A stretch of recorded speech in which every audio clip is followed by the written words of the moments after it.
Hi అండి, this is Raga. Please subscribe my channel Ragachakki official. ఈరోజు మనం చేయబోయే వంట అండి టైగర్ ప్రాన్స్ తోటి ఫ్రై చేస్తున్నామండి. ఇది చాలా టేస్టీగా ఉంటుందండి. దానికి కావాల్సిన పదార్థాలు: టైగర్ ప్రాన్స్, ఉల్లిపాయ కట్ చేసి పెట్టుకున్న ఉల్లిపాయ ముక్కలు, కొత్తిమీర, అల్లం వెల్లుల్లి పేస్ట్, పచ్చిమిరపకాయలు సన్నగా కట్ చేసి తీసుకోవాలండి, కరివేపాకు, టైగర్ ప్రాన్స్ అండి. వీటిని వెనక ముందు క్లీన్ చేసుకొని నరాలు తీసేసేసి ఉప్పు పసుపు వేసి ఆవగించేసి ఉంచుకోవాలండి రెడీగా. ఇప్పుడు ఒక బాండిల్ పెట్టుకొని దానిలో ఆయిల్ వేసుకొని కాగిన తర్వాత టైగర్ ప్రాన్స్ నేను అలాగ వేయనండి, పెద్దవి కాబట్టి సన్నగా కట్ చేసి వేసుకుంటానండి. పెద్దవైతే తొందరగా వేగవండి, అందుకని నేను సన్న ముక్కలే కట్ చేసి వేసుకుంటామండి. కట్ చేసి వేసుకొని బాగా వేయించుకోవాలండి ఆయిల్లో. ముందు గోల్డెన్ బ్రౌన్ వచ్చిందాకా వేయించుకోవాలండి ముక్కల్ని.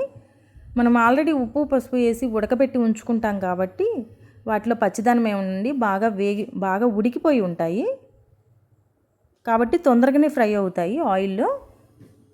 ఆయిల్ మరీ ఎక్కువేం తీసుకోమాకండి, సరిపడినంత ఆయిల్ మాత్రం తీసుకోండి. చూడండి, ఆయిల్లో బాగా గోల్డెన్ బ్రౌన్ వచ్చిందాకా ఫ్రై చేసుకోవాలి వాటిని.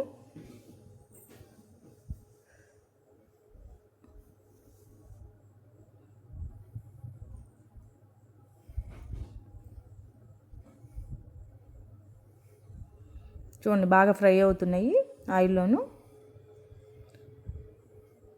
మనం ఆల్రెడీ ఉప్పు పసుపు వేసి వేయించుకున్నాం కాబట్టి ఇంక ఇప్పుడు వేగేటప్పుడు కొంచెం కూడా ఉప్పేమే వేయాల్సిన అవసరం లేదండి.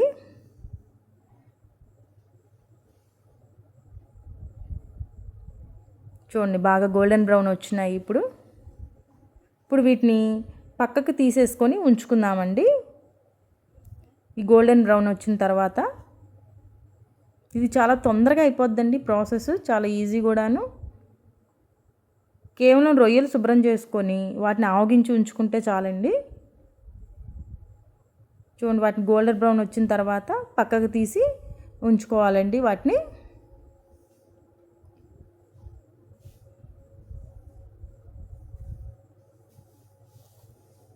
చూడండి ఎంత బాగా వేగినాయి అవి. చూసారా, అన్నీ తీసి పక్కన ఉంచుకున్నాము. ఇప్పుడు ప్రాసెస్ స్టార్ట్ చేద్దామండి ఫ్రైకి.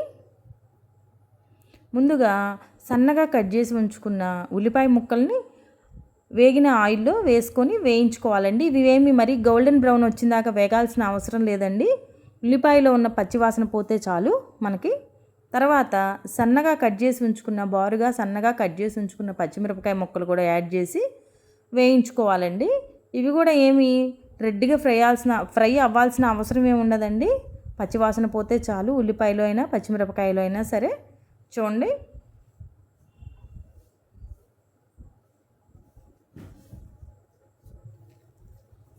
చూసారా,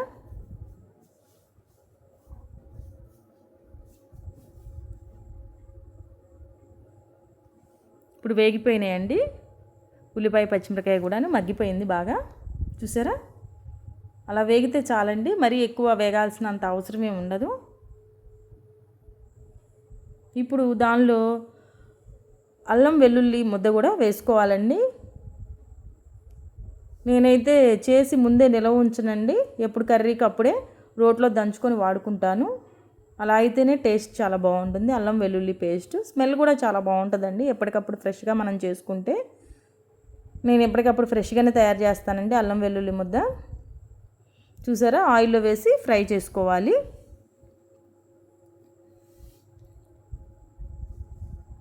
కొంచెం అల్లం వెల్లుల్లి పచ్చివాసన పోయిందాకా వేయించుకుంటే చాలండి. అది కూడాను చూసారా ఎంత బాగా వేగుతున్నాయి అన్నీ కలిసి. ఇప్పుడు మనం కొంచెం కరివేపాకును కూడా యాడ్ చేసుకోవాలండి. అల్లం వెల్లుల్లి పచ్చివాసన పోయిన తర్వాత కరివేపాకును కూడా యాడ్ చేసుకోవాలి మనం. కరివేపాకు కూడా వేసుకుని వేయించుకోవాలి కొంచెం సేపు.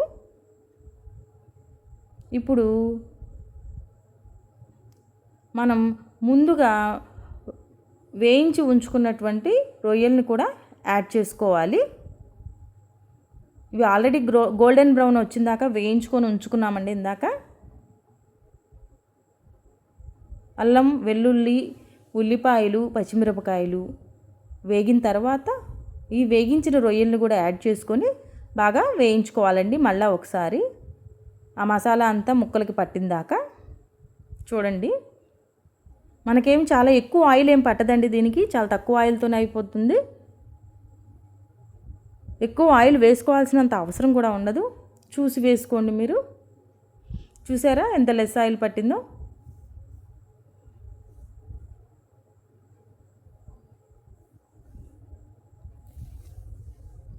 ఇప్పుడు మసాలా అంతా ముక్కలకి బాగా పట్టిందండి. చూసారా ఏ ముక్కకి ఆ ముక్కకి మసాలా ఎంత బాగా పట్టిందో.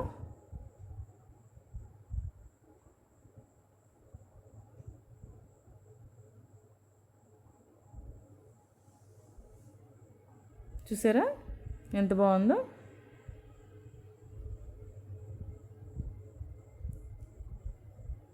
ఈ టైగర్ ప్రాన్స్ అనేవండి కేజీకి 10 మాత్రమే వస్తాయండి. చాలా పెద్దగా ఉంటాయి చూస్తానికి కూడాను. చూసారా ఇప్పుడు ముక్కలు మసాలా అంతా పట్టింది కదా. ఇప్పుడు మిగతావి యాడ్ చేసుకుందామండి. కొంచెం పసుపు, అలాగే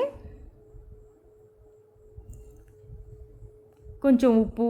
ఆల్రెడీ మనం ఇందాక ముక్కలు ఆవగించేటప్పుడు ఉప్పు పసుపు వేసి ఆవగించుకొని ఉంటామండి. ఉప్పు చూసి వేసుకోండి, ఎక్కువ పట్టదండి ఉప్పు ఇప్పుడు, ఎందుకంటే ముక్కకు ఆల్రెడీ ఉప్పు పట్టే ఉంటుంది కాబట్టి. తర్వాత కొంచెం కారము,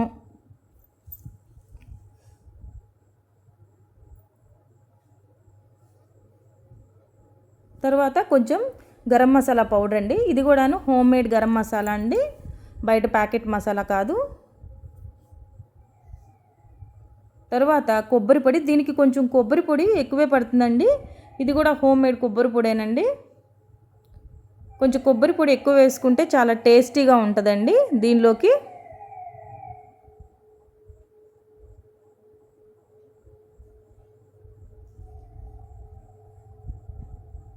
చూసారా అన్నీ వేసుకున్న తర్వాత మళ్ళీ ఒకసారి మసాలా మొత్తం ముక్కలకి పట్టేటట్టుగా పచ్చివాసన పోయే విధంగా కలబెట్టుకోవాలండి బాగా.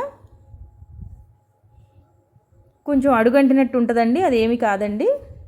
అల్లం వెల్లుల్లి పేస్ట్ వేయడం వల్ల అలా ఉంటుందండి, అంతకుమించి ఏమీ లేదు.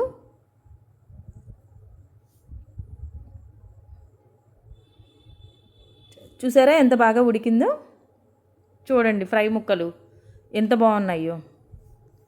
ఇప్పుడు కొంచెం కొత్తిమీర కూడా యాడ్ చేసుకోవాలండి.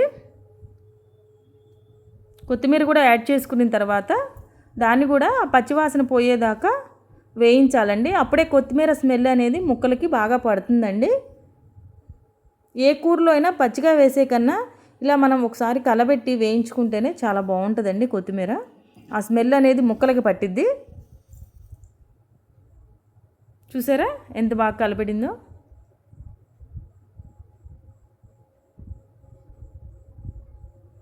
ఎంతో టేస్టీగా ఉండే టైగర్ ప్రాన్స్ ఫ్రై అండి. ఇది చాలా తొందరగా అయిపోతుంది. కేవలం రొయ్యలు శుభ్రం చేసుకోవడానికి మాత్రమే మీకు టైం పడుతుంది. కర్రీకి కేవలం పావు గంట కూడా పట్టదండి దాదాపుగా, ఎందుకంటే ఆవగించి ఉంచుకుంటాం కాబట్టి. చూసారా ఎంతో టేస్టీగా యమ్మీ టైగర్ ప్రాన్స్ ఫ్రై తయారయ్యిందండి. దీన్ని పిల్లలు కూడా చాలా ఇష్టంగా తింటారండి. రసము, పప్పుచారు అలాంటివి చేసుకున్నప్పుడు సైడ్ డిష్గా చాలా బాగుంటుందండి ఇది.